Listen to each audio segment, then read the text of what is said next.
Hey, Shalom Aleichem.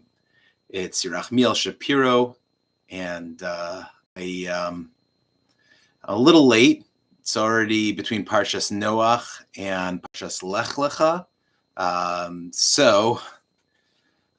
It's strange to speak about Bereishis, but here I am.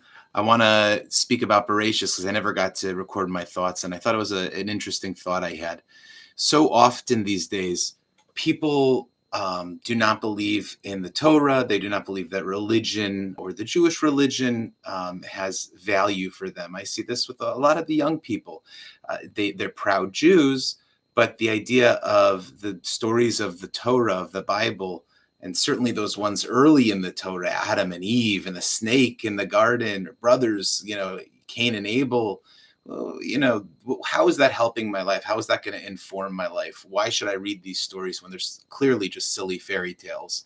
That's, I think, the attitude of a lot of the young people, a lot of the young Jewish people today. And what I would like to tell everyone is certainly the people who are listening so that they can tell those people that the stories in the Torah are incredibly deep in their significance of how they inform human behavior and what it means to be a human being. So yeah, these are stories that are about strange happenings, but what they're clothing are deeper ideas. So let me give you a couple examples. The first is the story of the creation, that God created the world 6 days, and on the seventh day, God rested. Therefore, the seventh day is the Sabbath day. It's holy. And what are we supposed to get from that? What's important about that?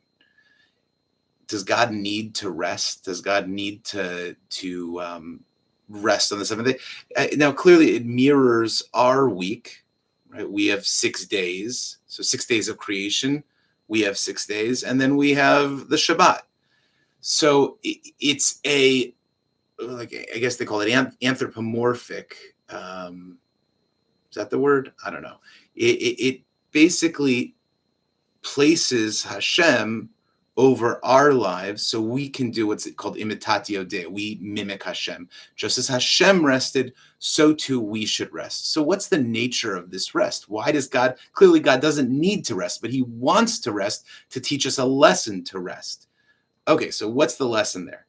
The most simple lesson is we are not the products of our labor. We are not defined by what we do or what we create or where we stand socially. We have inherent value. We have resting value, like dynamic value of everything we do, everything we make, all the social structures. And then there is static value of just the value of being alive, of life, of breath.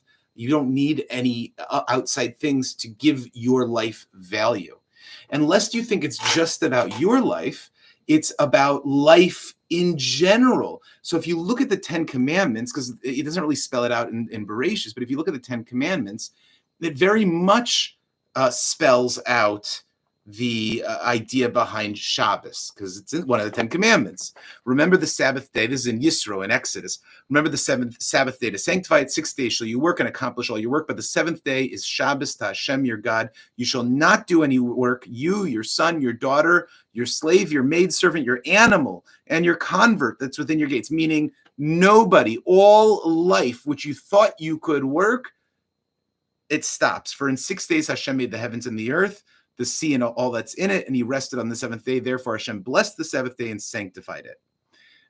It goes even to even more detail and a clearer idea in the second telling of the 10 Commandments in Eschanan in Devarim, right?